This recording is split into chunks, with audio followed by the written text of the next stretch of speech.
toolbar which pops up at the bottom of your screen. You are all muted, but when it comes time to talk again, we'll ask you to unmute. And if you have turned off your video camera, alas, I really like to see your faces while we work, but that's up to you, but there's the button for hitting it. And anytime you have a thought, a question, something during the program, if you use the chat button, what you can do is type in your information, your request, your query, and Carmen will monitor those. And when we come to the breaks, we'll hear from Carmen about what you've said. And very last thing, when we get to the very, very end of this session, you can hit your leave button and we'll all come together somewhere else some other time.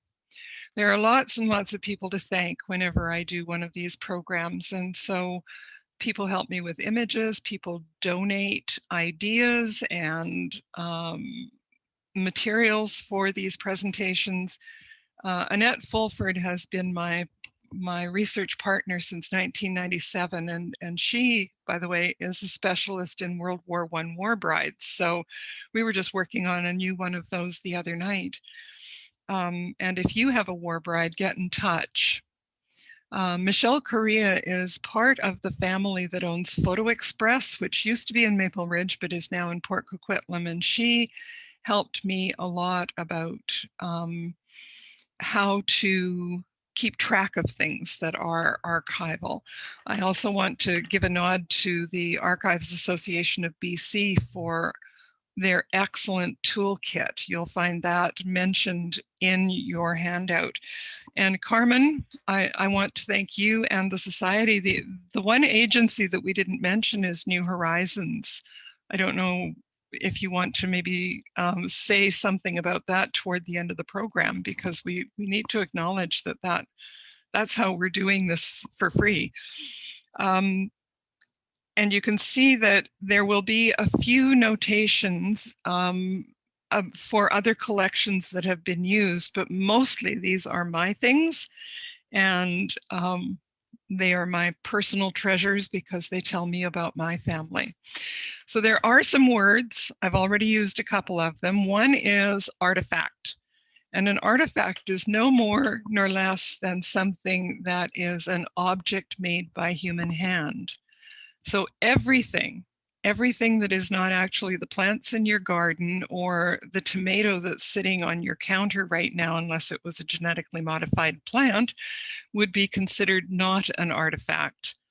But if the tomato was genetically modified, it has been made by human hand and therefore is an artifact. And that means anything and everything is fair game in this discussion. An archive is a place where you keep mostly paper things.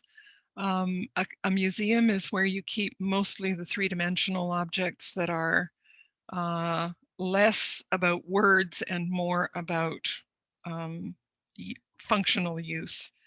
And archivally safe, you will hear me say that toward the end of the program. What I'm talking about is materials themselves that actually are made of materials that are safe. They don't self-destruct.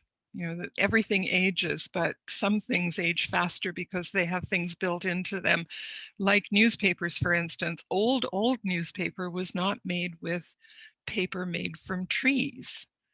It was made from other kinds of materials, and so it is less acidic. And if you find a very old newspaper that hasn't faded or turned yellow, chances are you've got less to worry about than if you find one that's more recent and has already gone yellow and crispy. The job of the curator is to tell the story, to choose the things that illustrate a story. But the job of preparing that material for telling the story is what we're going to talk about mostly today. So we're going to look at the types of materials that things are made of and what the risk factors are that are part of that mere existence of a precious baby cup or you know, grandma's tea plate. And we're going to talk about how you assess the item to figure out what it needs by doing a physical description of it and then looking at the story of its life. Who made it? Who has had it all this time, and how did you come to get it? And you can add another aspect to that. Who's going to get it when you don't need it anymore? And talking about value, not just monetary value, but what it means to the family story, how important it is to creating an impression of your family's story, and then thinking about what next. So as you can say, I promised you humble. The book is one that was given to my great-grandfather Bertram Pugh about 1897 in Birmingham when he was a little boy at Sunday school. And so that book, his books were treated very lovingly by at least 5 generations of people in our family. So it's in really good condition, and I look after it carefully. The little brooch, my ex-grandmother-in-law, it's just pot metal and glass stones, but it is Nana. And if you grew up on the prairies, you went picking berries in these lard pails, and so I still have one of those. It has a rubbed place where it rested against my father's belt when he was out in the berry patch. So those are all things that are difficult to store. Those are things that need some attention, and what they do for me is enrich my life at the same time as I have to accept responsibility for keeping them safe and explaining what they're about so that other people can value them too. What we work with is many, many kinds of materials, and managing these materials is the challenge. Understanding that things are not made of just one material, but rather sometimes 2, 3, 4, 5, 6. So while we're going through all these images, I want you to actually try and figure out what some of these things are made of. We're going to look at those types of materials. We're going to look at their risk factors. We're going to look at their condition. What condition are they in, and therefore what do they need? Sometimes a book is just a book, and sometimes a book is so priceless that you want to have restoration done on it. What items need from us? So sometimes it's necessary to stop the deterioration. Sometimes all we can do is appreciate and record and move on. Provenance, we've just talked about that, and we're going to talk about value as well. So types of materials. We're looking on the whole at paper, wood, metal, animal materials, as opposed to vegetable materials, textiles made of animal and vegetable and often polycarbon-based materials, plastics, and glass and ceramics. So principally, those are the complications that you have to understand a little bit in order to do this work. So the pendant that is in the box to the right is actually animal and metal, and it's in polyester batting inside a paper box with dies on it. So you need to think about all of those things in order to decide what you're going to do. In addition, the coral has been dyed, which is one of the things that most people don't really think about when they're looking at coral jewelry, which none of us are really supposed to have anymore because we've decided that the coral reefs are in danger. But back when this pendant was made, that was not the case. Paper comes in many, many forms. Some of it is very expensive stationery. Some of it is just note paper. Some of it is newspaper. Some of it is that tiny, tiny box, as I recall, had the points for spark plugs in it. And why that's important is that it belonged to my father. And it's one of the items that he always treasured somehow. It was just always around. And there were many, many versions of it over the years in his engine rebuilding shop. But this one lasted. And he gave it to me one day in the 2000s, toward the end of his life. The box of photographs was one that I acquired from my Aunt Bev, who said to me, if you sort out all the pictures in this suitcase, you can have all the black and white ones. And so there are about 120 photographs altogether that I acquired that day that are about our English families. Auntie didn't know what she was giving away, but she was really, really happy that we sorted out all her colored photographs. And in the meantime, I've had several people in the family go through these photographs and identify who's in them. When you talk about wood, again, you often get compounding of materials. So here is this little sideboard, which was once upon a time a washstand. It has 3 different kinds of wood. It has metal handles. It has a marble top. It has ceramic tiles on its back. It has casters that are made of a different kind of metal than the handles, and also little ceramic wheels are the casters. The picture that's hanging above it is rice paper with ink, and then it has 2 different kinds of matting, wood frame, glass that is UV resistant, and on the back there is acid-free card taped on with paper tape. And the little partridge that is sitting here on the right is actually ironwood, but it's not just ironwood, it's also polished with shoe polish. A lovely woman sitting at a little table in a town in Mexico had a table full of these that were carved by someone in her family. And what she did all day was, while she sold them, she sat and polished them with shoe polish. So I'm aware of what the problems are there, but lots of times you don't know what it is that's used to shine things up. Here we have many different kinds of metals. The fireplace tools include wood and some kind of stick brush set into one kind of metal. The stems on these tools are another kind of metal that has been cast. The shovel doesn't belong to the set at all, so it's 2 different kinds of metal. One of them is brass. The top and the very bottom are from the original tool set, but the post in the middle is copper piping.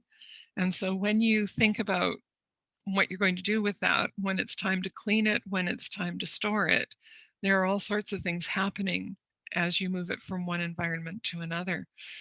The spoon is 2 different kinds of metal and wood, and it has corroded. This was a spoon that came to me from my mother, and it had belonged to her family for many, many years before that. It's done a lot of stirring. And for those of us who grew up where there were wood stoves or gas stoves that needed to be lit by a match, this is a match holder, and it looks fairly simple, but it is actually lightweight metal, probably tin. It's enameled, and then it has a decal that's glued onto it that is perhaps paper varnished. So lots and lots of things to think about there. None of these have high value monetarily, but they are all precious for one reason and another.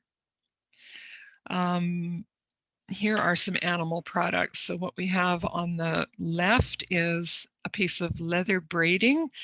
It's the last piece of leather braiding that my father had when he retired from that hobby. It's a quirt for managing your horse. The beads at the top are shells, and they are on a fishing line.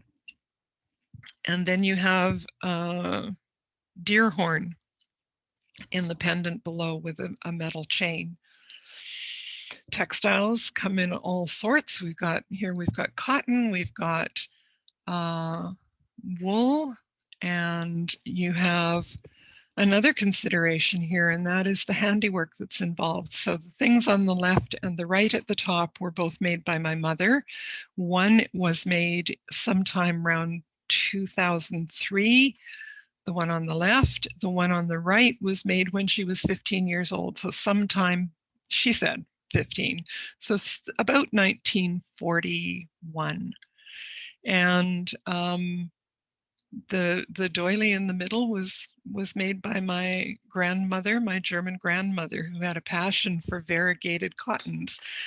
The tea cloth down on the chest is the only piece of handiwork I have from Mary Ellen Smith, who was my ex-husband's grandmother. She was a politician and a community organizer, and she really had no time for this kind of handiwork at all. So it is not the best piece of handiwork in my collection, but it is the only representative piece from her. Plastics. So what you have at the top is a baby brush, which has pig bristles on a wire armature. And it also has a handle made of something called French ivory, which is a synthetic ivory made from plastic, but around the same time as Bakelite. I don't know how many of you still have old audio tapes, but those are magnetic tapes that do deteriorate. And in this case, this one is stored inside a plastic cover made of two different kinds of plastic, and it's also got paper and pencil and ink written on it. And that little bird is valuable for a whole lot of emotional reasons, but not much else. She was bought at a craft fair in Kamloops some years ago. Her body is made from crunched up plastic shopping bags held together with masking tape. And then she is paper mache'd. So you've got newspaper and glue.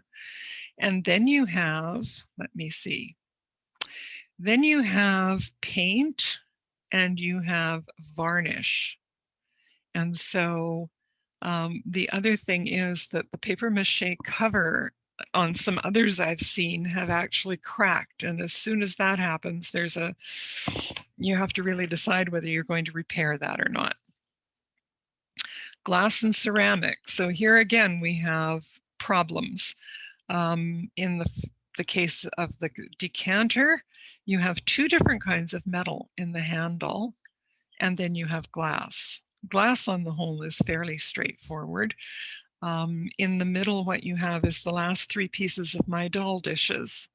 And the cup was actually broken and glued together. So there you have glue to add into your questions about what you need to do. And in this case, the glue is gradually crystallizing, and it's just going to fall out of the situation one day soon, and I'll have to think about whether or not I'm going to glue it again. The insulator is actually from an old telegraph line from the Caribou that I found on my property in 1972. And inside it, because it was made to screw onto a wooden post, there is still actually some of the wood inside the insulator. So nothing is ever that straightforward. So thinking about risk factors, you have to think about humidity. So if you just think about the ceramic insulator, humidity is not going to affect the ceramic, but it may well affect the wood inside it. Temperature, you saw the sideboard with the marble top. It really hated it when I moved it from Kamloops to Quesnel because we went from a very, very dry climate to and that got very hot in the summertime, to the Caribou, where the average humidity is much higher, and it doesn't get quite so hot, but it gets very cold in the wintertime. And the temperature and the humidity dries right up in the wintertime. So it took a while to get used to living in Maple Ridge. My phone is ringing. Just a minute. And so the sideboard, actually, it's here beside me, it creaked and groaned when it first came to Maple Ridge, but it's much happier here because the temperature is very even and the humidity tends to be fairly even, except when it gets really dry in the summertime. Then there's light, and so you get fading and sometimes other kinds of deterioration because of UV influence. There's dirt, which invades everything. And there's this lovely thing called inherent vice. And then there are our mistakes. So inherent vice is the things, is the influences that an object is born with. And then the mistakes we make impact on that. So many of these things have more than one problem, and your analysis on how much effort you want to put into saving these things or just pulling their story away from them and telling it separately is always the consideration. So here I have the back of a photograph, which has been water stained. And there was, until I got rid of it, a little bit of mold on the back of the photograph. It didn't affect the front, but the emulsions on the front of the photograph could have lifted because of the moisture. The other problem you have here is several different kinds of writing implements, and oh, it's just a treasure of handwriting. So mold, corrosion, you have this little snuff box. It's actually cardboard with a tin lid, and so there's moisture has really influenced that.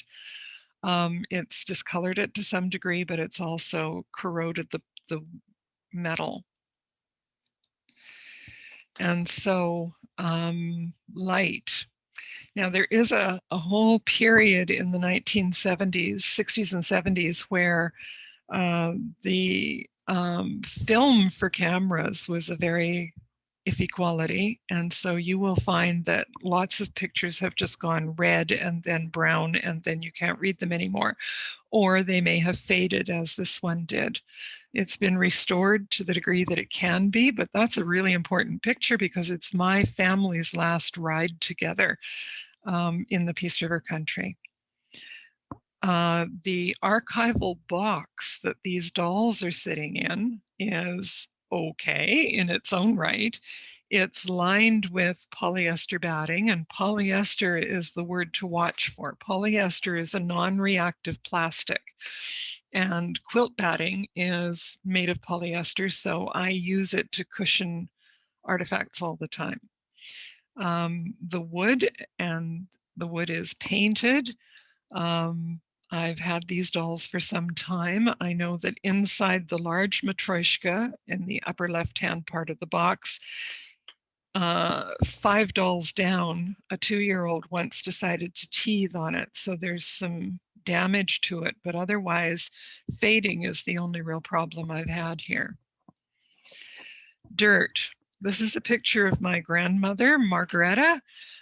She's the tall one with her friend, Mrs. Meyer. This picture was taken about 1920, and it spent years and years and years moving from cabin to cabin to cabin. And you can see up in the corners where the tacks were put in it to tack it to every wall that of every house my grandmother lived in from about 1920. You can also see fingerprints. If you think about how things were done in the 1920s, think coal oil lanterns, think wood stoves, think soot. And so if you were holding this picture and your hands were dirty or your hands were damp or greasy, you fused the dirt to the mat. Insect damage. There are some fly specks.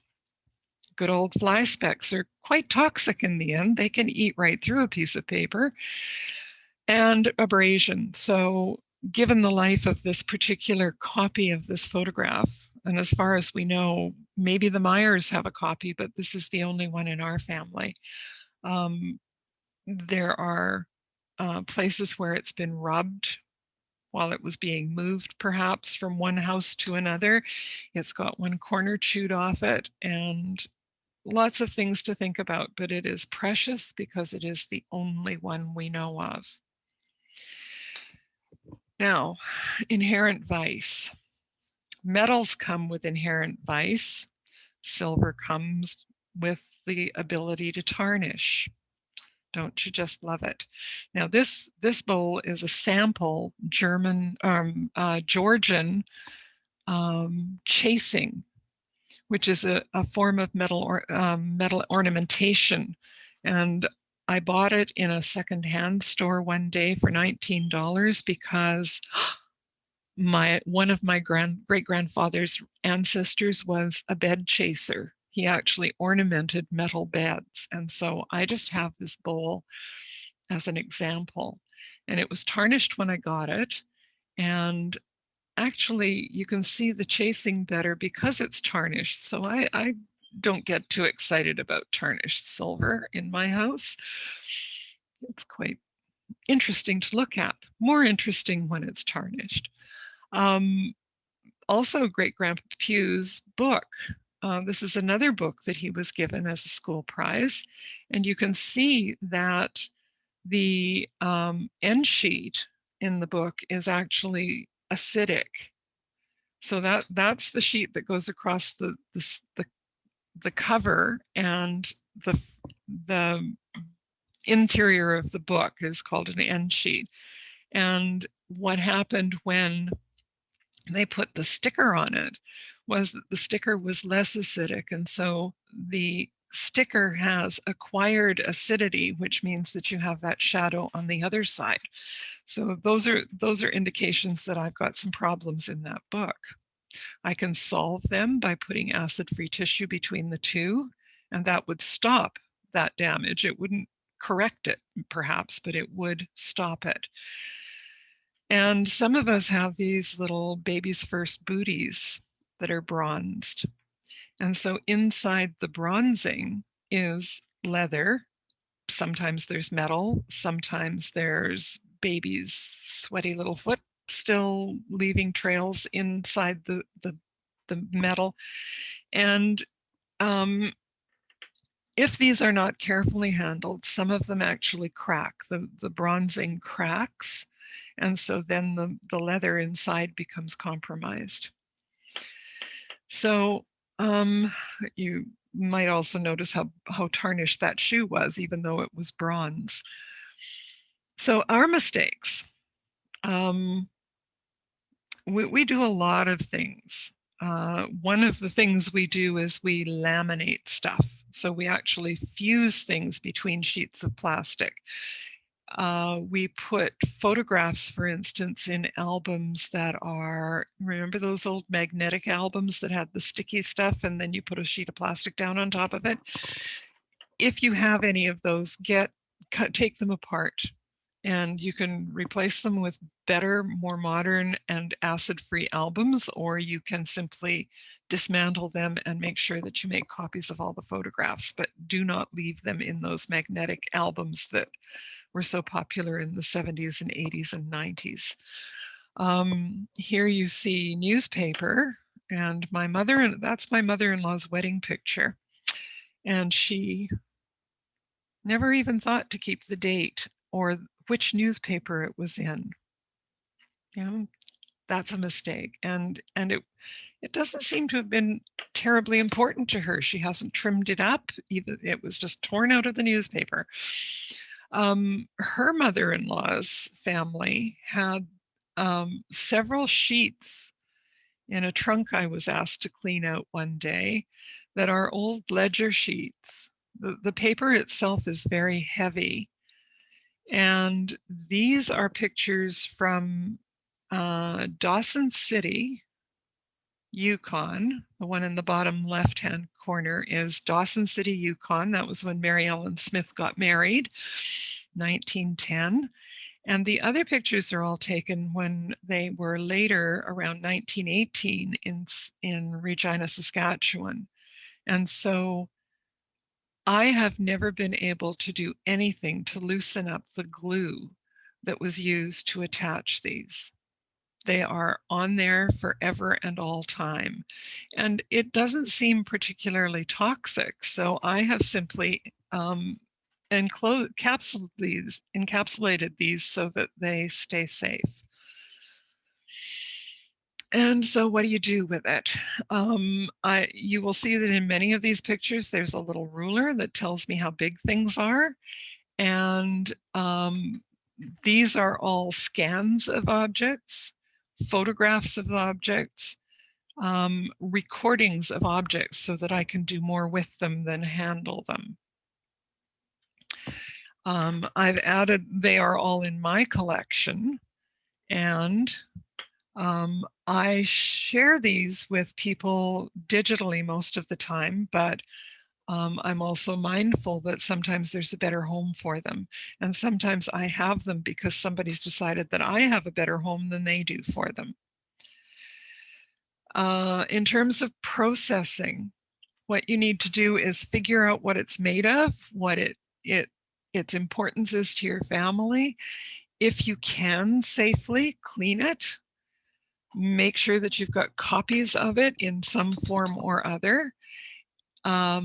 Encapsulate, which doesn't mean seal like in lamination, but rather to put it into some kind of container that will allow it to still breathe and receive air exchange, and at the same time store it safely. Provenance. So later well, actually on your handout, you will also see that there is a little set of tools. It was my father's last Christmas present to me, was this tiny little set of tools. And my mother wrote the note, this note, to tell me what it was and where it had come from and why it was important enough that my dad thought I should have it. And below in the bottom right, you'll see that I then did an interview with them both to get more information about it. So that helps me establish the provenance of this piece. Where has it been all its life? And determining value. Sometimes the value is purely in the information, like this little address book. It is my Aunt Margaret's Christmas card list, which tells me where all of her friends lived, all of the people that she thought were important, all of our relatives are listed there because she sent Christmas cards to everybody. And my cousin Fern gave it to me, but she had already transferred a lot of the information out into her own Christmas card book. It used to be that there were tobacco cans in everybody's garden shed. They were used for storing all kinds of things, and this is the last one that I have. It reminds me so much of my dad's shop, which had rows and rows and rows of cans and boxes that all had things for rebuilding motors. You never know when you might need that little piece of wire or that nut or that screw or that bolt. And the silver spoon gives you big clues to what its value is. It has silver marks. And so you can look those up to find out what you would get on eBay if you put it up for sale. So sometimes we think in terms of the research data, sometimes we're thinking about the monetary value, and sometimes sentiment is all that we can get out of a piece. So let's take time and have a break. We'll just go rest for a minute. We don't have any questions in the chat at this time. Okay, well, let's see if we can stimulate some conversation here. How about?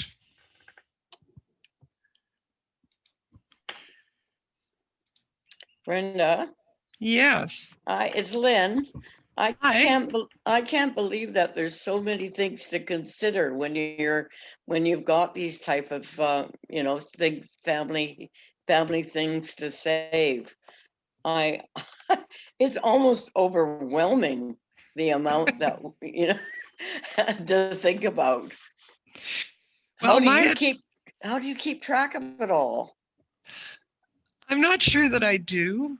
I do have a really good memory, although I don't trust it all that much. But I take my own advice most of the time, which is to just consider one piece at a time. Don't get in a rush and think you have to do it all. On your handout, what you'll see is actually a form for describing the any given object, for telling yourself what it is and what it means. And if you just spend 20 minutes sitting down and thinking about an item and what it means to you, you end up with a page and a half of story without any trouble at all. I look at that little tobacco can and I think about how my dad used them. Sometimes he would put them under something that was dripping and all they'd do is catch a bit of oil. Another time I would find that he was using it as a dipper in the granary, to decide how much oats he was giving that horse. There are all sorts of things about that humble little can that I can tell the story of. And it's my job to do it because absolutely nobody else knows those meanings. I never thought of that before, but I have so many items from my grandfather and from my mom and dad that I have in my house that I'm the only one that knows anything about them. Mm-hmm. And when I go, they're not going to know the meaning of the horse I have on my table, which had belonged to my granddad that I love so much.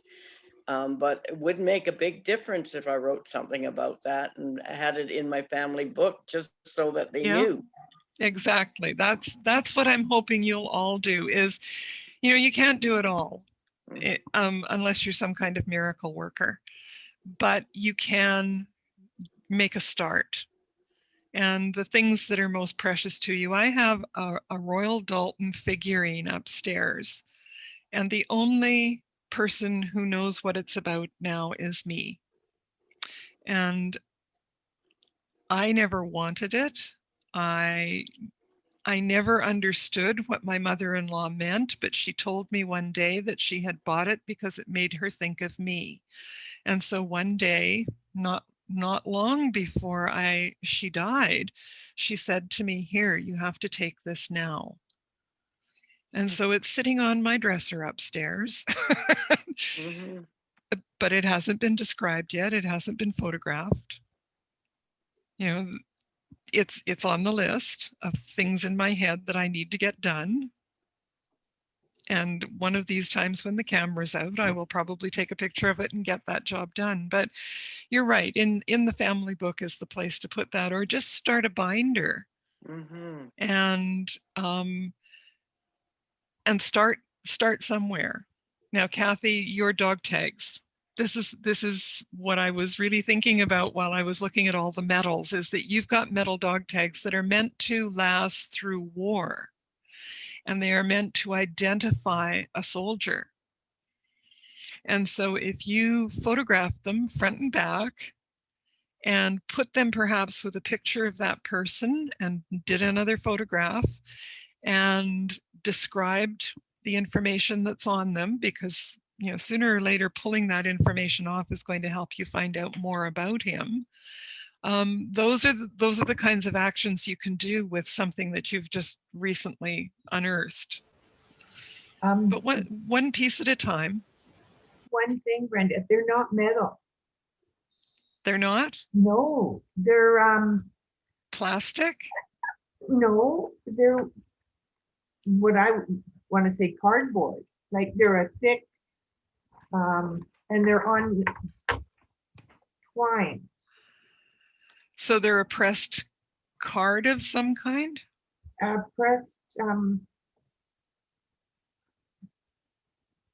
Well, it's not flexible, like I can't bend it. Can you show us? How, Have you got them in your hand? yes, Hold them up to the camera. going around them. There's the one, and there's the second one. Oh, They're not, maybe it is plastic. Can you hear that? Could it even be aluminum? It doesn't look aluminum. It looks like cardboard to me, but it's stamped, it's imprinted mm. with it.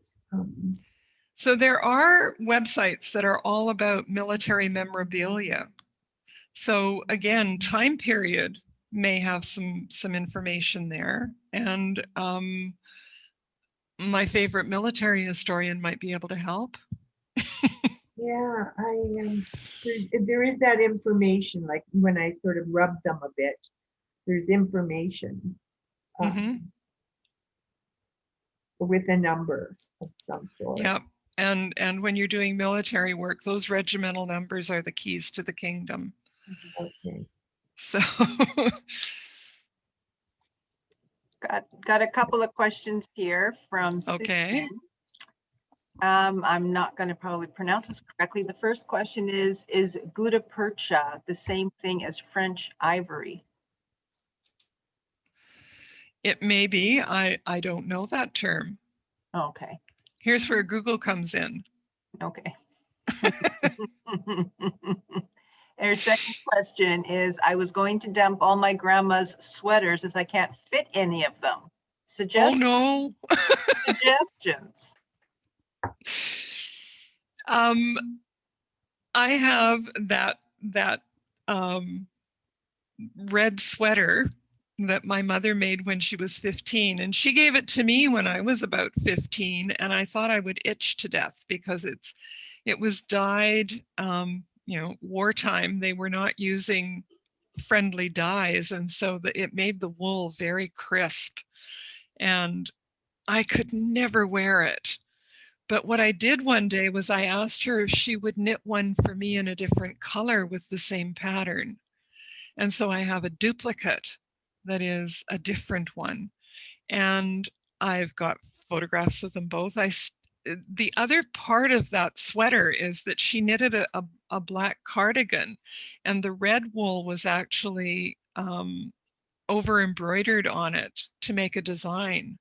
And so I have both of those sweaters, and I can wear, well, once upon a time I was small enough to wear the black one, but I could never stand that red one. So I have put them into safe fabric storage, and I have labeled them. And so one of these days I have 3 nieces who may be interested in them.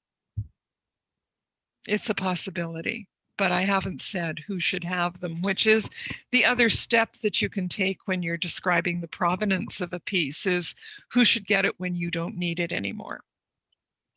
But if these are your grandmother's knitting, they're precious, because each of us, when we do craft of any kind, is that we have a style. And it says something about the person who created it as much as it does about who wore it, or who simply saw it and thought it was wonderful. So please don't think that your ability to wear them is the only criterion you should consider. The other, we've since Googled, both Len and I, and gutta percha is not the same as Thank you. ivory. It is something different. It is worth just looking up what it is, and it depends. You can look up what gutta percha is. You can look up what French ivory is. You can ask in Google what is the difference between the two, and you will come up with different sites every time. Suzanne, Thank you. Yeah, Suzanne also has a question. How do I save old letters that were written on all kinds of paper? We'll talk in this next part about what to do with things. So hold that. And if I haven't answered your question specifically at the end of the program, ask it again. Okay. Okay, and in the meantime, we have had, I believe, Anne and Carol, possibly Suzanne. I'm not sure when Suzanne entered, but we've had a few more join during. So welcome to those who started late. And just so you know, we are recording today's session, okay? Okay, so shall we start again? Yes, let's do that again. I'm going to mute all and then, or has everyone already muted? Oh, let me see. Oh, it looks like everyone's taking care of it, so we're just good to go. We'll just scoot along to where we should be. Okay, so you've not lost control this time. No, I haven't. Okay, I was very, very careful. Okay, so here we are. Good job. It's always so much fun. So I promised you that I would show you a picture of my father's tiny tools. To give you some sense of how big they are, you can see the ruler down at the bottom of the image, but these were the tools that he assembled for the tuning of the engine of his very first car, which was a 1928 Model A Ford Roadster with a rumble seat. And the only thing that's missing from this little set, which was stored in the box, is actually from the sunglasses that he had when he got that car. So you can see how small the case is, and you can see that it was my father's habit, because he worked in many, many shops, and he needed to identify his own tools, that they all have orange paint on them. But there are no tuning forks, which are the other item. He just wore them out, and so the tuning forks never made it into the material that I received. But describing what it is, right? I have described, not in the sample I've given you, but I have described the sizes of all the wrenches. I have described all of the items, and I have included the note that my mother wrote. So it tells me who made it. It tells me where it's been. I kind of know where it's been. It's always been in my father's tools somewhere all his life. And when they became snowbirds, it went into the toolkit in the trailer. So it went to the United States several times as well. What's it worth? Probably in the neighborhood of $75 US, which has nothing to do with why I value it. And who has it now? I do. And who's going to get it later? One of my nephews. So here's a sample of the form. And so you'll see this on your handout. And these are the things that you describe. You want the custodial history. That's part of the provenance. This happens to be a photograph that I have set in, and I just create these tables in Word documents. And that's a skill that you may really want to develop if you haven't got it already, because it allows you to do so many things, be very, very flexible about how you manage information. And each one of these can just be another sheet that you build for an object. So these are tiny little opera glasses that my father had. He never did know why he had them. He just had them. And they were always somewhere in the glove compartment of a vehicle. And they came out and were used for all sorts of things, like spotting a deer in the middle of a grain field, or, so I have them now, and I take them to the theater with me from time to time. So you have a sample of this form on your handout, and I would really encourage you to follow this format to get to where Lynn's question was. How do you do it all? Just start. Now, there are lots and lots of different kinds of containers, and I'm always looking for the ones that I can recycle, that have been used perhaps for something else. At the top, what you'll see is acid-free tissue wrapped around some objects and inside a Ziploc bag. Now, Ziploc bags are Ziploc bags only, that's the only brand I'm going to say, are made of polyester. They are food safe, which is another big clue to safety for other things. So acid-free tissue and a food safe plastic bag is all that these objects that you see at the top right need. I needed a long horizontally oriented photograph for this slide. And so this is a teddy bear that I need to keep isolated, which is the other reason that you put things in to containers. And you don't ever seal these things. You don't seal the baggie, you just put things in, because remember, you need air exchange to keep things safe and healthy. This little teddy bear was made by one of my neighbors in the Caribou, and when my son was 2, he found it on the side of the road. Long after her children were grown, she'd left it in a shed, and the dogs had gotten into the shed and dragged things out. And so my son found the teddy bear, so it became his. I cleaned it when he was 2, but I've never cleaned it after he stopped playing with it because it has his drool on it. He teethed on the ears, but this is just a humble little handmade cotton stuffed, cotton broadcloth bear, sort of a skinny Winnie the Pooh, but it's not safe to touch other things. And so I keep it separate from other things by putting it inside this bag. He can still come out to play if he needs to, but he's not allowed to contaminate anything else around him. Plastic boxes. Now you can spend money at Michael's or any other craft store buying containers for things. You know, if you are a crafter, you probably know lots of places to find archivally safe containers. So I recommend that you consider that. I also happen to have a really good excuse for buying Ferrero Rocher canned chocolates, because those boxes are made of polyester, and so when they're empty, we can put other things in them. So what does the item need from us? It needs some security.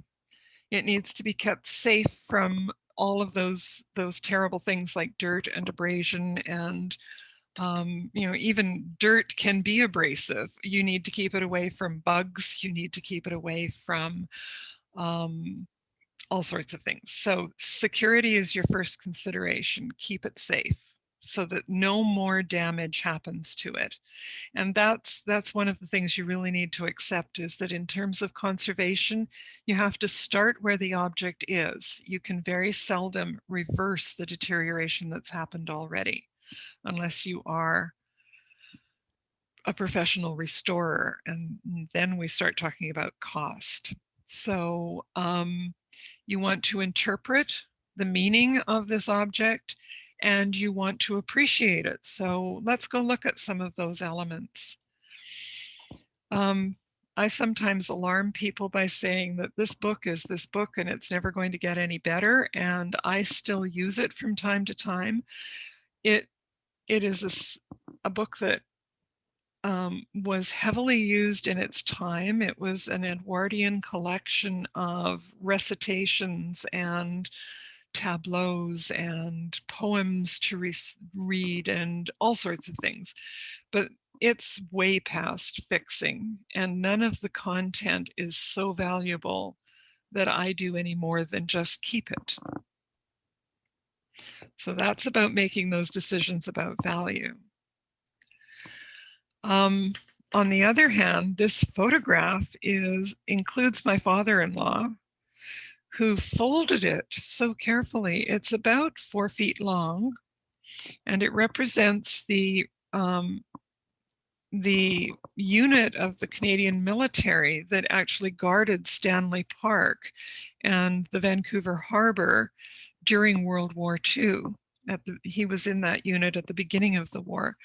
And he managed to fold it so that none of the faces are lost, but the far right section of it fell right off, because that's the nature of photographic paper. It was just folded too many times. And so it has been restored digitally, but it has not been restored physically. And it has, to some degree, some identification. I've done some work on it, but it is an object that represents my father-in-law. The book, on the other hand, also comes from Charlie's family. It is a collection of Robbie Burns poems. It is that shaved to almost invisible pigskin. It was never kept in good condition, and the only value in it, because we can get Robbie Burns poems almost anywhere, is that my father-in-law's father wrote his name and address in it. And so that tells me that for a brief time, that family lived in Victoria, and it is a beautiful sample of copper plate handwriting of that particular man. So thinking about how to minimize mistakes.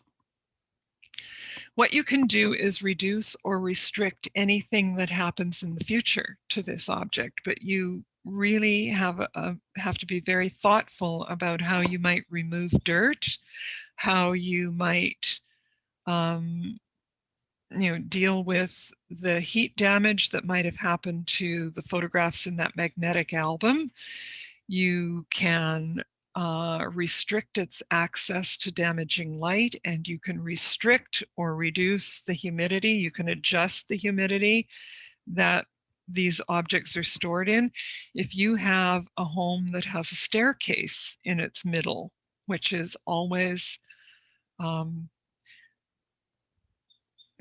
dark under the stairs, well, if you're lucky, it's dark under the stairs. It's a place that isn't disturbed very often. And so that might be the very best place in your house to store things, because there's not very much light. The temperature and the humidity don't change as much as they do further out around the outside edges of your home. And then you need to think about handling. How often are you going to put your hands on this object, and in what way? Are you going to still let children play with it like I do the teddy bear? So this little object used to belong to my friend Dave. He kept it in his wallet, and if you think about men's wallets, and I'm sorry, Len, but think about men's wallets. Where do they usually go? Think about hip pockets. Think about heat and humidity. Now, Dave was also a fisherman. He used to pop off down the Alberni Canal to his fish float every chance he got, and so sometimes his wallet ended up in the water. So there's saltwater damage that's done to this, and just the wear and tear of living in his wallet for years and years and years. It was made to be sturdy, but not sturdy enough to save it from what Dave did to it. So think about, all of those things that might have happened to that humble little piece of paper, and yet it survives. Cleaning. So cleaning will create some degree of stability if you get the dust or the grit or the bug spots off a photograph or a painting. If you can reduce the acidity, if you can remove things that attract water. So dust attracts water. Think about the dust on your bookshelf that you never get to. It's damp. It's a holding space for moisture. You need to decrease the amount of rubbing that something might experience. And you want to prepare items for digitizing and encapsulation. So you want to have them as clean as possible to take good photographs of them, and then you want to make sure that when you put them into safe storage that they're not taking the bad things with them. So I spend a whole bunch of time looking for containers, and when I find something in some place like Canadian Tire, I think actually I bought this container back in the old Sellers days, but I use it for drying things out. And so it's lined with unscented, unclumping kitty litter. And then the objects that were damp are laid in on top of acid-free tissue. And then the whole thing is closed and it's sealed with duct tape. And that's the only time you really seal anything, because what happens is that the moisture is then sucked out of all the paper or out of all the fabric, and it's actually absorbed by the kitty litter, which is, if you're talking about diatomite, which is the old kind of kitty litter, it's 50% water in its natural state, and the reason it's so absorbent is that it's always trying to get back that water that has been dried out of it for commercial purposes. So drying things out is really important. Getting surfaces clean. So I'll show you some tools for doing that, but what you're doing is you're improving the appearance of the item. You're reducing the acidity if you can. And if you remember the book with the book plate in it, one kind of paper that's acidic will absorb, will be reduced in acidity by putting it with something that's less acidic. So sometimes you need to think that through. So when you've got a newspaper article, the best thing to do is copy it and then get rid of it if you can.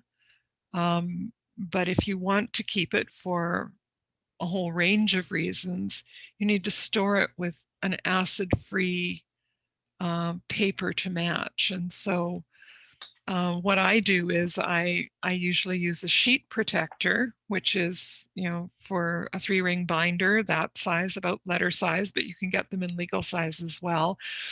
And I buy 500 sheets of acid-free paper at the stationery store.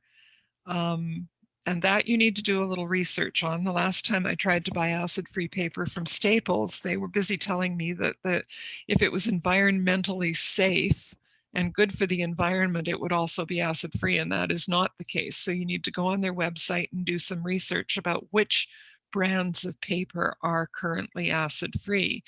And if you lay a piece of newspaper down on a piece of acid-free copy paper, the acid will be absorbed out of the newspaper. And then you get rid of that piece of copy paper and put in a fresh one, and it'll continue to do that deacidification.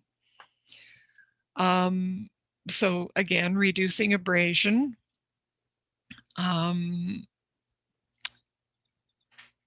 Preparing items for digitization. So it's the same process over and over again for each item. You just do that consideration. And so here are some things that you can safely use to take away the dirt. You can use these little, the white vinyl erasers very, very gently if the paper looks like it can tolerate that. It will remove fingerprints. It will remove pretty much everything except a real serious grease stain. And these Hakey brushes that you can buy in art supply shops. They're very, very soft, and they will take away the dust. As you can see, this one has done a lot of. You have to make sure that your tools are clean, however, because if you don't, then you will be transferring dust from your tool back onto your artifact. White cotton gloves. Now, lots of us have watched Antiques Roadshow, and sometimes you see people using gloves and sometimes not. Again, various curators and archivists have different ideas about what's safe and what's not. Sometimes the white cotton gloves can actually abrade while you're using them to safely turn the pages so you don't get fingerprints on them. So you have to decide whether it's safer to not use them. And we've thought a lot about masks in the last year or so. If you remember, the N95 particulate mask is the one that will hold off viruses. So it's also good when you're handling these materials so that you're not inhaling dust from them or mold spores, all of those things that might be on an object. If you just want to be super safe, you can use an N95 particulate mask. Available from the hardware store, but you can also get them in drugstores more generally now too. And gloves. So nitrile gloves, again, are the ones that are going to protect you best and probably also protect the objects from you. Don't get the ones that have the ribbed fingertips. Try and find the ones that are smooth, because again, you don't want to abrade your materials. You can also use disposable plastic gloves. These are generally made of polyester. And again, a little bit of research before you buy will help you choose the right thing. Environment. So what you try to do is control the environment to the degree that you can. And here again, temperature, humidity, and light are the parts of the environment that are most likely to do damage. So you try and reduce the variations in all of those things. You want to get them at perfect. And if it's perfect for your baby or your grandchild, your little vulnerable kittens, or I like to think that if it's safe for a baby chick, it's probably safe for your artifacts. This one again is something that I'm not going to try and save because it's just been damaged too much, but that page with the signature on it, the greeting on it, is the valuable part of this book. So here are some items that you can use for storage. Polyester batting, and as I said, I will say that Ziploc bags are safe. I'm not so sure about the ones they sell in the dollar stores. The foam egg cartons, which are getting harder and harder to find, but those foam egg cartons again can be used for storing tiny objects. And you can secure them by layering in cotton polyester batting to just hold them steady inside the container. And again, labeling everything once you've put it away. Don't assume that you'll always remember what's inside that solid container. Make sure that you put good labels on. And photo boxes. Now, the very best photo boxes are lined with black paper, like the very best old-fashioned albums, because those are actually deactivated carbon impregnated papers, and so they again are going to help with acidity.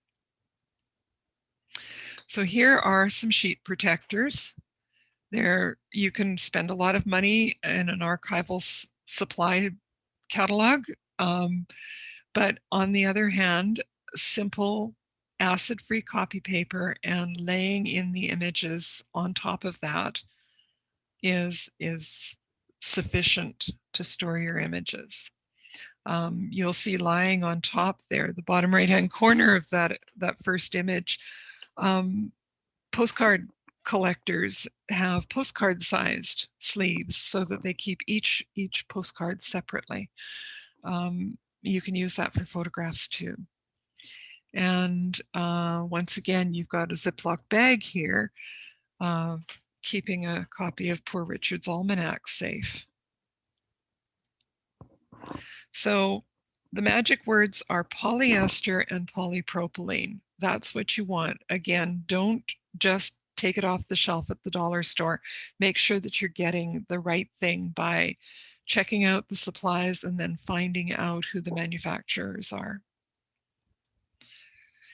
If you want to do some original document storage. I don't recommend that you worry about all that stuff you've printed from Ancestry, because chances are you don't need to. It can go into regular file folders, but you can buy acid-free file folders, and you can also buy these boxes that are acid-free, and they are used in professional archives all the time. They're called Hollinger boxes. And you'll see that there is a block of styrofoam in this one. It is polyester styrofoam. And what it's doing is it's holding the documents snug inside that container so that they don't slump and bend. Just an extra little precaution until it's jammed full. Well, shouldn't be jammed full. Oops. Okay, here we have display. So the image on the left is actually my grandparents' betrothal.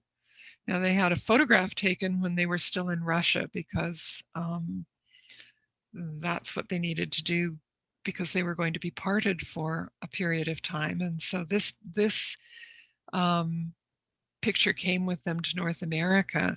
And there used to be artists traveling around who then did charcoal drawings, and that's what this is. So hung again on my grandparents' walls forever, from 1908 when they were married on, and it's hanging in my cousin's living room right now, actually dining room right now. It has somehow been stabilized. I don't know how, and the frame is the original frame, and there are repairs to it. It's a plaster frame, and it has had some chips over the years, and someone has actually had it restored. So again, the only copy, but we have many, many, many digital copies of it shared throughout the family. And the piece on the right is actually fabric. It's an embroidery piece mounted onto another backing, fabric backing, and it's been put on a stretcher to be put into a frame. But I can look at these things. Other people can look at these things and enjoy them. We're not hiding them away because they're precious. We're bringing them out to make them part of our lives. There are some rules, and you'll notice that in the very middle of this image, there is a rule about what you do with dogs aboard ship. So Soot came to Canada in 1951 with his family, and he had to stay below decks. Didn't like it much, but those were the rules. So there are a few rules about doing this archival and curatorial work. The first rule is never do anything that can't be undone. Like laminating. Laminating can't be undone because it is a heat fusing and it's forever. So don't do that. Do encapsulation instead. Leave one side of your container open, or make sure that there can be air passage, and love the item. Keep it clean and acid free. Always make sure that you are factoring in light as a criterion for how you store things.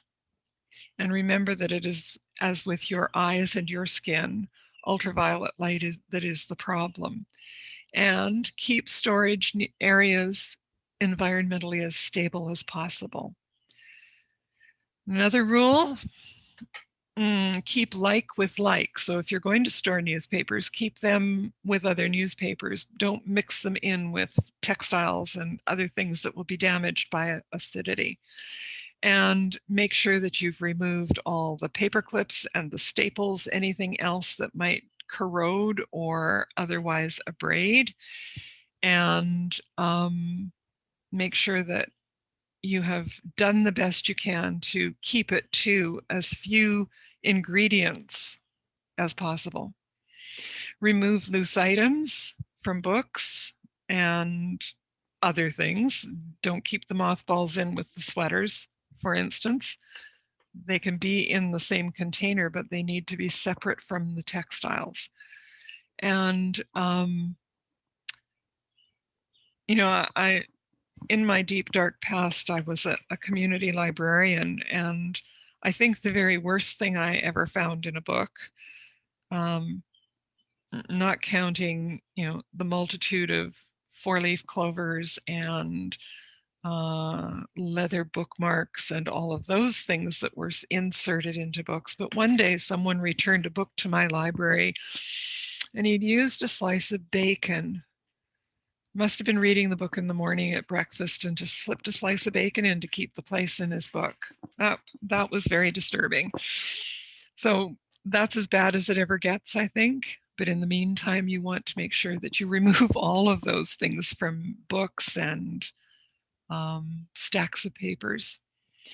Eliminate flowers, bookmarks, newspaper clippings. Don't keep them together with other things. And photocopy heat sensitive. Now, remember when we used to have fax machines and they had a roll of heat sensitive paper in them? Old photocopiers used to do that too. You want to make sure that anything like that, till tapes, all of those things are heat sensitive. And so what you want to do is make sure that you copy them immediately and get rid of the original, because it could be very, very damaging. And at the very least, it is likely to fade away and you won't have that information anymore. So think about that. In terms of how you deal with something like a book that, or an album that or a scrapbook, for instance, that is filled with different kinds of materials like greeting cards and newspaper clippings and photographs, you can lay in sheets of acid-free tissue between the pages to keep things safe from each other. Now, one of the very most wonderful ways that Canadian taxpayer money is being spent is on something called the Canadian Conservation Institute. You can go to their website and get advice on how to deal with all sorts of things. Large portions of this website are open to the public, although they do have some discussions that really require professional knowledge about how to deal with extreme problems. And it's not a bad idea, if you're really stuck, to phone your local museum or archives and ask them what they recommend in terms of your particular item. I said at the beginning that I always refer back to the Archives Association of BC. On their website, they have this manual for small archives, which gives you lots of ideas about how to organize paper, especially, but photographs and other things that you find in your family collection. But it also has something called the Archivist's Toolkit, and it's free to use. Just go get it, ask your questions, and go look for the answers, because it's there for you to use. They also have another service there that I'll just mention before we move on. It's called Memory BC. And what it is a catalog of museums and archives throughout British Columbia, but also in adjacent jurisdictions like Alberta and Washington State that have material about the history of British Columbia in their collections. And what it does is it tells you where each thing is and how to get access. So considering the medium is really, really important when you start talking about storing the images, the digitized versions of your own archives catalog. And so do you remember when we used to use these things? When we used to have VCRs and we used to have 5.5-inch floppy disks, and then we abandoned all of that for CDs, and then we abandoned all of that for flash drives and the cloud. So I want you to think about that for a bit right now. Migration of your data is what you need to do. You need to get new versions of software when there are upgrades, and you should do it as briskly as possible, not to wait until, oh dear, the free offer is gone, and then you talk yourself out of spending the money to get it afterwards, because your information will get trapped in these things and you won't be able to get it out anymore. So migration should happen, and it should happen on a schedule, so that every so often you go and you get some old files that are trapped in Word 97 and upgrade them to Word 2000 or up to Word 2010 or something. But make sure that you move your digital records into modern formats. I keep this little Kathy cartoon because it's about that very same worry. And so I want to look at each one of these panels separately. They were talking about their wedding and how they were going to store everything. So all of their stuff was on the computer. And isn't that wonderful? But for backup, they could store it all in the cloud. How's that going to work for you? Those of us who use something like Dropbox, and I use it often as a file transfer format, but I'm not storing a whole lot there just for storage purposes, because I like to have things in a lot of different places at once. Remember when flash drives were first there, and some of us had laptops and desktops that didn't even have USB ports? But there is this opportunity for external storage. If you've got old CDs, get the material transferred off them. Now, this is what happens to a CD that's been subjected to heat damage. And once you have extracted all of your information, you may not need to keep those old CDs anymore, but you need to make sure that you have backup. How many of you, and here's just a question for you to ponder, how many of you actually keep a backup copy of all of your material somewhere off-site? So not in your home, not in the cloud, but actually physically in a safety deposit box outside this earthquake-prone zone, or even across the river.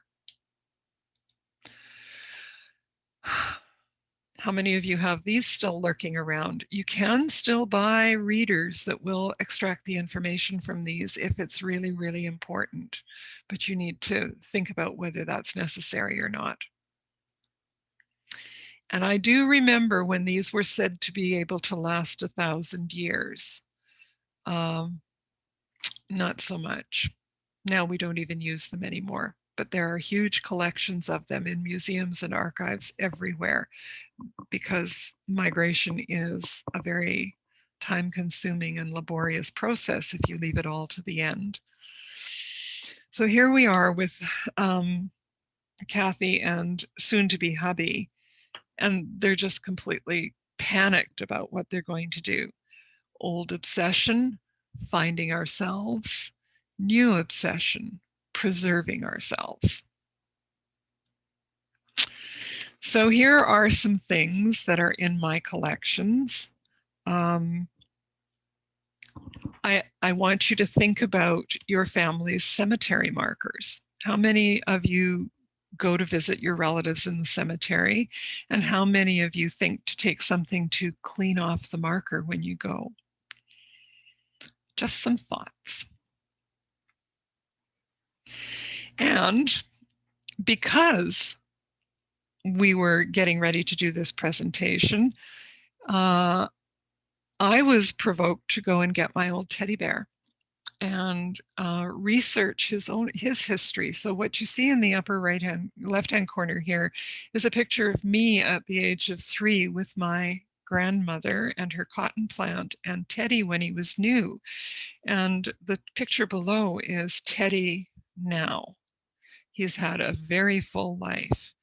And where I put that, because it's important to share your memories, is into the last issue of the Maple Ridge Family History newsletter. So I really encourage you to think about putting this information where your family can find it.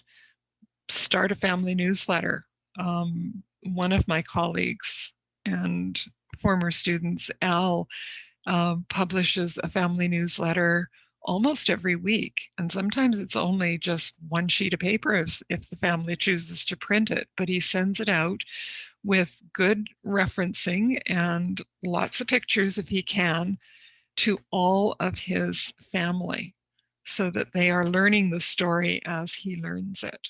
So I do encourage you to do this. You can find our newsletter on the mapleridgemuseum.org website. And so now let's talk again. I'm going to go out of this, Carmen.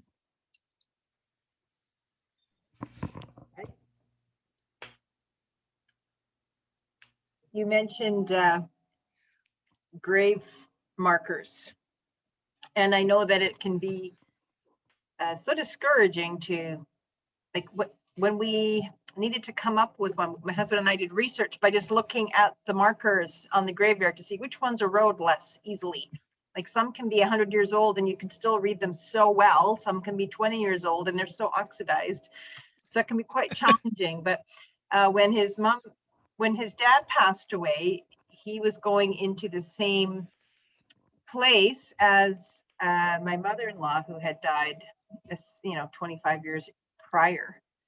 And so we had a single stone with just her name on it. And now we wanted to replace that stone because hers had been completely oxidized.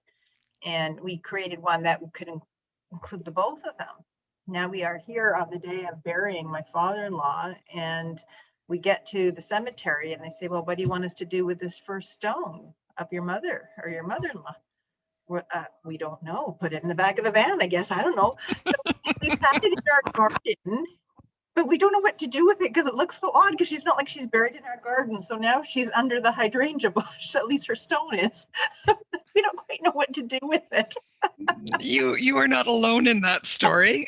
But we were happy to take it on one hand because when I've walked through, this was Mountain View Cemetery in Vancouver, there's a certain section where after so many years, if no one is claiming that plot, they will clean it and repurpose it.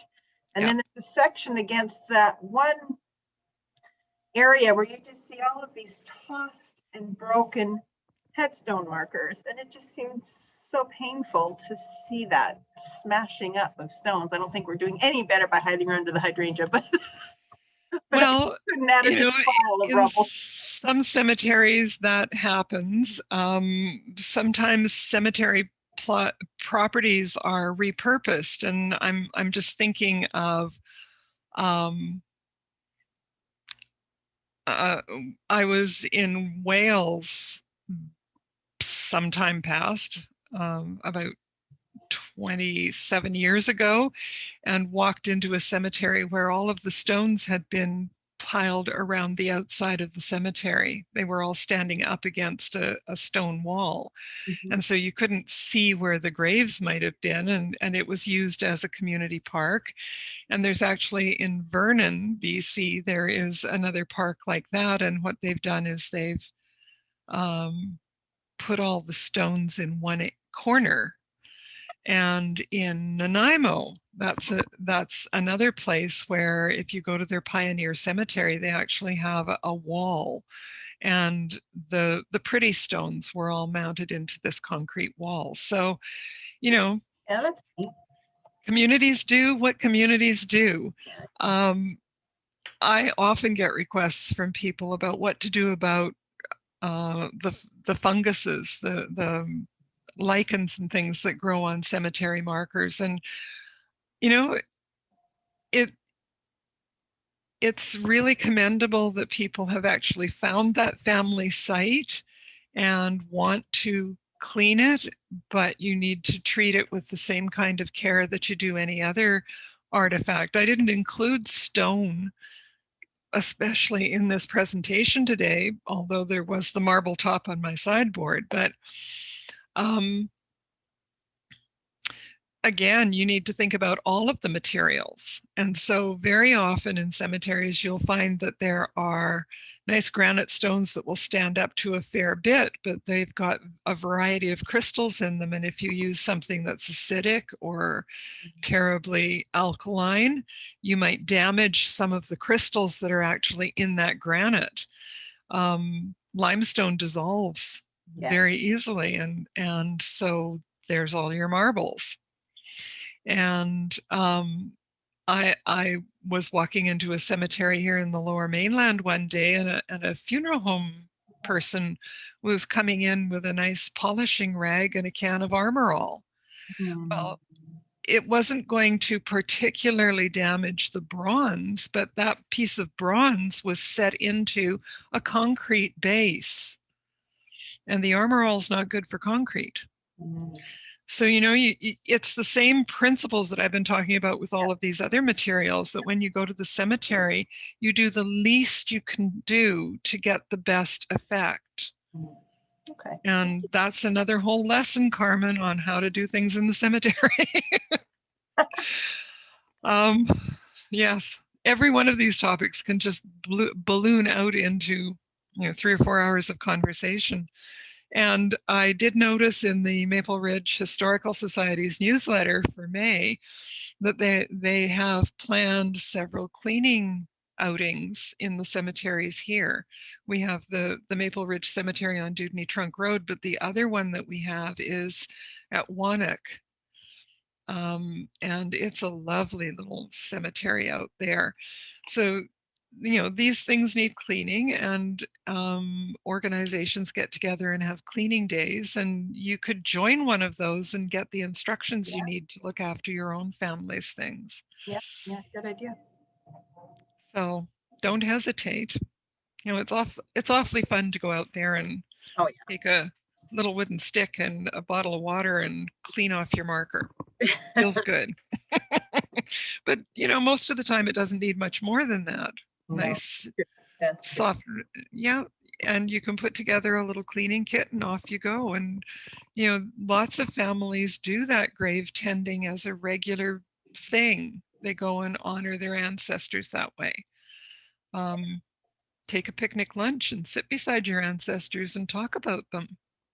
Yeah, no, Susan, the cemetery doesn't do that for you. That is up to the family to maintain that. And yes, well, in most cases. In the old days, people used to buy something called perpetual care, and that meant that your grave was going to be tended for you. But that's gone by the boards in most cases now. But organizations like the historical societies and the genealogical society, I know in Abbotsford, the Abbotsford Genealogical Society has an agreement with the city of Abbotsford for going out and doing cleaning projects. So, there are lots of ways to go about this, but, get some lessons and make sure you're doing it right. Sure. I see a hand waving over there. Was someone wanting to say something? I don't see a hand, sir. So you're all going to take all of this information and do what with it? What are you going to do next? That's always what I want to know. Have you got any ideas about something that matters a lot that needs description and recording? Brenda, it's Lynn. Hi. Hi, yeah, you've just inspired me to get started, and I've got a lot of things here that I'll get the form all ready, and I think I'll take a picture of each one and do a separate sheet for each one of them and write a little story about them. That sounds wonderful. And when you're thinking about the story of their lives, are you going to predict who should receive the object after that? I've got 2 children. I don't know. I'm not sure if I'm going to do that yet. I'll have to really think about that one. Leave a space in your form. Yeah. Yeah, we'll do that. Yeah, because so often we end up with a situation where we have to make the decision and we don't really have any information to make that decision. So this supports people in making sure that their family story goes beyond them. What do you do with the objects that I have, but I don't know who they are? Well, how long have you lived with it? Oh, probably 50 years. So it's had a life with you, so you can describe that. Oh, okay. Right? I have all my mother's baking pans that were given to her in 1945 by the Salvation Army ladies in Dawson Creek at her wedding shower. And I grew up cooking with those baking pans. Mm-hmm. So they're as much about me as they are about my mother, who was really happy that I was the one who was doing the baking. Yes, they were. Right? That's part of the story, is that I know those pans really well because my mother didn't want to, even though they started out being her pans. Brenda, Suzanne has added, I will organize the family articles and things, take photos of them and add them to my collection. So you've inspired. Yay. I've got a convert. Only one this afternoon. No, two. Lynn's on board. And Lynn's on board. Okay. Yeah. And I know that I have talked with Lynn Curry about this, and she has a fabulous collection of watercolors that were done by someone in her family. Right, Lynn? She's there. Yes. Brenda had inspired me long ago. I thought I didn't have artifacts till I was trying to downsize and went, oh, I can't throw those out. So I finally found a whole wall to hang everything on. So thank you, Brenda. You're welcome. You know, some of these things are the totems of our own lives, and some of them belong to other people in our family's past. And you know, at one point in my life, I was going to a new life. And so for 2 weeks, I packed what I was going to take with me. So each day I had to make a decision about what was going in the boxes today. And I had to say to myself, this is important. This is worth, taking to my new home. And those are the kinds of decisions that we don't necessarily need to be making under that kind of pressure. If I sit here, I'm looking into my kitchen, and on top of my fridge, there is a soup pot that my mother-in-law had decided to throw out because she never made soup, and it belonged to her mother, and her mother had died, and she just didn't need that pot in her life anymore. And I scooped it up because there was history in that pot. And every time I cooked in that pot, it meant something to me. I got to think about the pot. I got to think about the person who had, it had been, from the beginning of her marriage in 1910 that she had cooked with that pot. So, that I can say where it came from. I can't say anything about what Nana did with that pot, except that, it looks like it's cooked an awful lot of stuff. And similarly, sitting behind me here is a Christmas cactus. And it was given to Nana about 1911, just after she was married. And it's still here. Now that's a much harder kind of artifact because it's still alive. I'm not allowed to kill it. But how do I explain the meaning of that plant? How do I tell other people why it's worthy? And I've had it now since 1974. So it's part of my life as well as it was part of my Nana's life. So my job is to explain to somebody why it's important. And, that gives it a chance to live for another generation.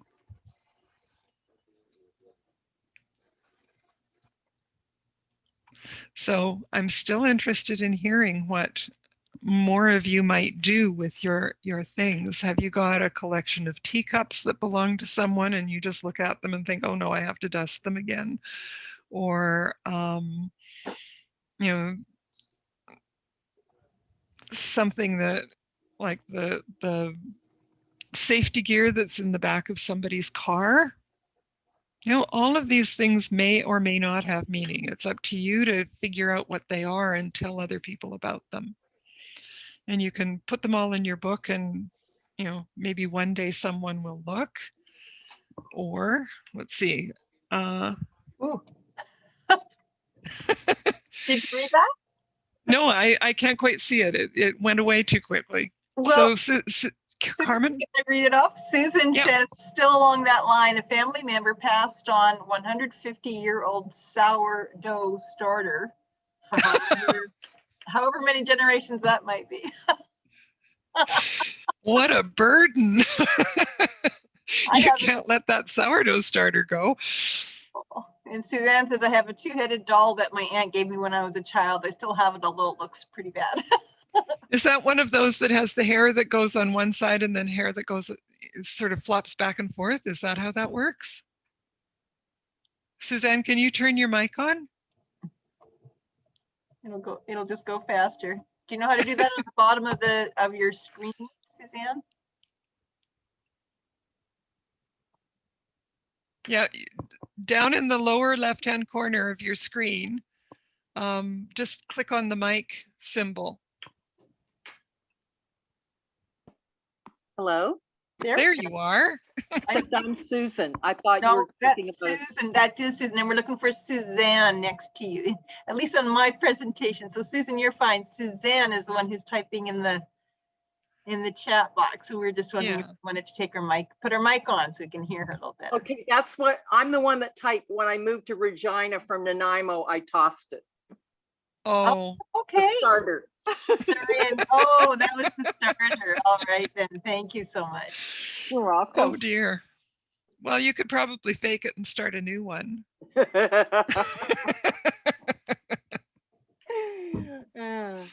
It's like having Yeah, we a can't hear you. monster in your fridge.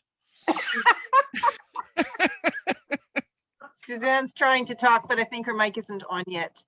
Suzanne, on the bottom left-hand corner of your monitor, if you just move your mouse, you should see a microphone. And it probably has like a red line through it. If you were to click on that, it would unmute it. Can you nod if you see what I'm seeing, or shake your head if it's not, you're not seeing that? No. So I just want to say Len has just sent us a message saying he's leaving, but thank you so much for coming, Len. Okay, well, just before everyone heads to head out, because I know we've gone over time. Thanks for trying, Suzanne. I just wanted to thank you for reminding me, Brenda, that this whole project, in fact, was to happen in person over a year ago. Mhm. The Ridge Meadows Senior Society had applied for a federal government New Horizons for Seniors grant and had received that to do a research and create a document and create a book on the 20-year history of Ridge Meadows Senior Society. So we created something here called Celebrating Seniors. And for this publication, in fact, we're recognized by the Maple Ridge Community Heritage Commission. I've got this huge board here with the Sheila Nichols Award for Heritage Teaching. And there is also, it's a free book if anybody wants to come by the center and collect that. So it was just a way to get our own membership to work through their documents and photos and interview older members and just how it all started. And it was all volunteer based and driven. And now we have staff, but in the beginning there were no staff, et cetera, et cetera. So we also have a thanks in this book to the Maple Ridge Museum and Community Archives for sharing photos, et cetera. So I don't know if that has anything to do with your historical society, Brenda, but Yeah, that's it.